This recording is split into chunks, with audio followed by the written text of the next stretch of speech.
Dune Part 2.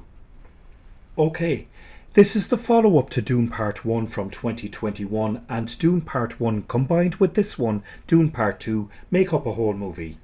I saw Dune Part 1 when it came out and I was blown away by it. Despite its complex species and characters and complex storylines, it was a mind blowing watch, which meant that the stakes were really high with this follow up. And yes, it is an extremely worthy follow up to Part 1, where Part 1 was dealing with character development, introducing us to various species, who was against who, etc.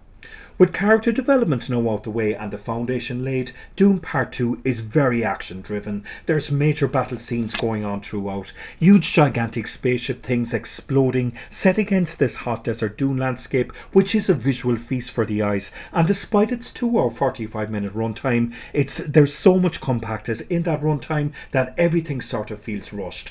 But this Dune Part 2 is amazing and breathtaking, and needless to say, an absolute must watch on the big screen. Nothing reeks of fake CGI, not even the worms introduced to us in Part 1, now playing a major role in this one.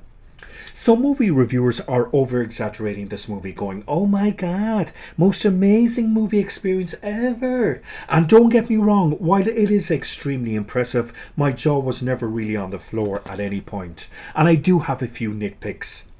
I just felt that they ridiculously spoon-fed, completely over-explained everything to the viewers, joining all of the dots for us, leaving nothing for us to figure out for ourselves.